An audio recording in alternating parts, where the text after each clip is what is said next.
I have a strange sensation when I meditate. Sometimes it feels like whole body is moving and always to left. Sometimes it's smooth, other times it happens as if someone is pushing me. Like a shocking.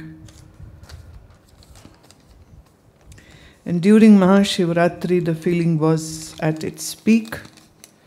Is this a bad sign? And if so, how do I overcome this sensation? Firstly, it is very natural and normal for the body to move in a, you might call it meditation, but that exactly is not meditation, but on the path, the final destination is meditation. But when you sit quiet, when you sit silent, when you sit like, and the thoughts begin to stop, that's the time when the physical and the mental energies, I would say, in the body we can say there are certain junction boxes like mechanisms which may get activated and which may give some experiences which one might find weird sometimes. But wherever energy is created, it will get its expression in form of light or sound or a movement. But if it is happening just on the left side, then this means that there is a sheer and clear imbalance in the body, energies. That's the left to right. But now as you are in ashram, you are learning asanas. So with the time and with your very dedicated practice, the balance in between the left and the right. See, our body has everything divided in two. Whether it's brain, it's left and right hemisphere. Whether it's lungs, it's left and right. Kidneys are two, left and right. Ovaries are two, left and right. Scrotum has division of left and right. Eyes are two, nose openings are two, ears are two. So lot of openings, the orifices are stereo, and there are two energetics which are working in the body. It's the left and the right side. Like your brain on the right will affect the left, and the left hemisphere will affect your right side. So if the brain stroke happens on the left side, what will get impacted? The opposite one. The cosmic current or prana which is running in the body is also in a stereo. It's a pair.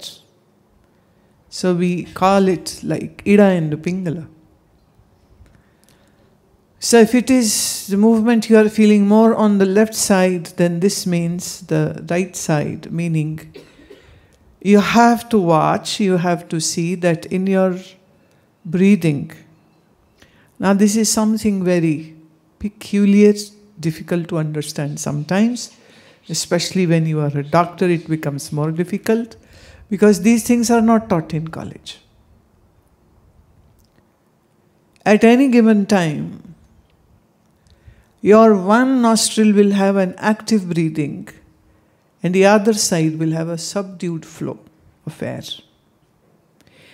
Round about every 70 to 90 minutes, varying on body to body, the left will become more prominent than right, and then right will become more prominent, and then there is like 10 to 12 breaths which are equal, meaning both left and right will be flowing equally in the nostril.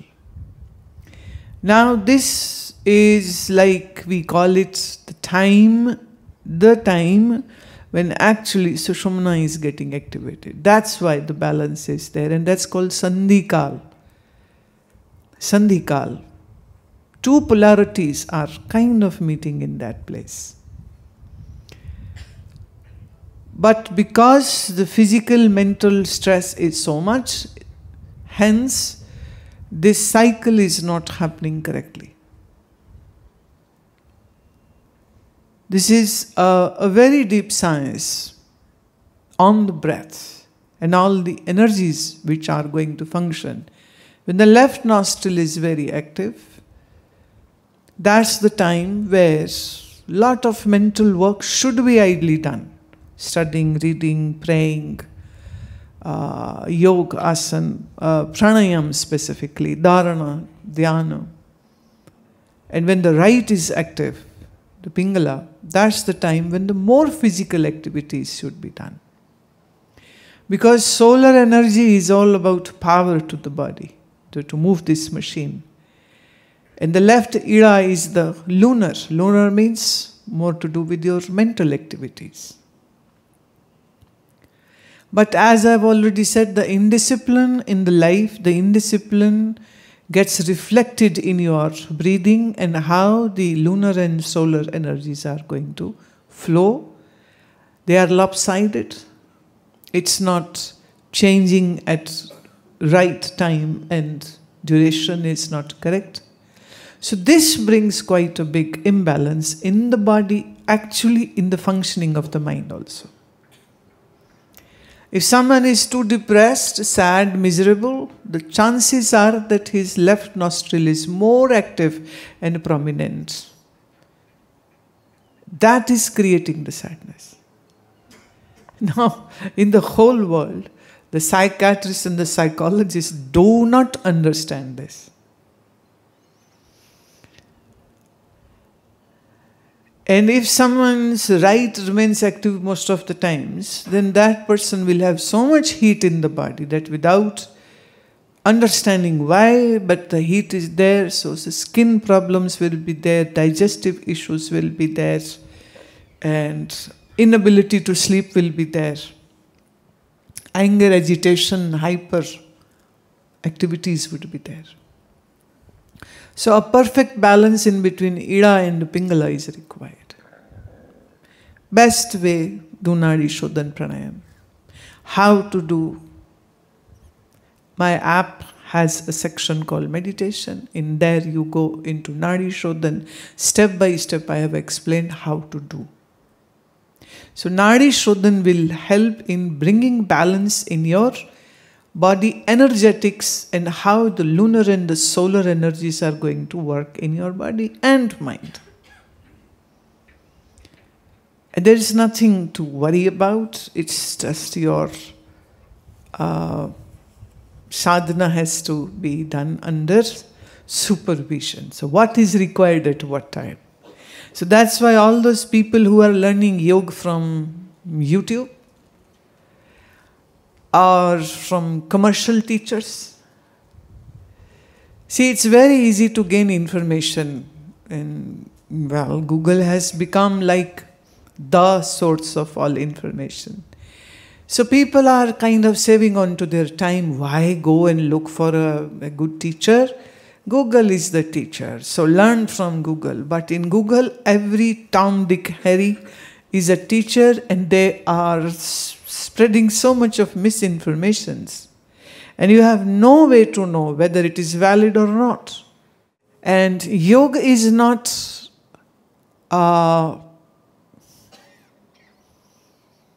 flexibility. Yoga is not acrobatic. Yoga is not turning body into a Pringle. Yoga is much higher and more than what popularly it is being understood. Very few good yoga teachers from India have done immense beautiful job world over. But now when they are not physically alive, so the second or the third chain of students have again brought so much of diversions and their own deflections onto the yoga. But those who I can name few, like B.K. Iyengar, great personality. He taught so well, so beautifully. Krishnamacharya, great. So anybody who has learned from them, or that first or the second rung of teachers which they created, I'll close my eyes and say, if this person is teaching, is doing correct, go there. But then there are thousands and thousands who have no inkling. So the correct information is not knowledge. And knowledge is not just information.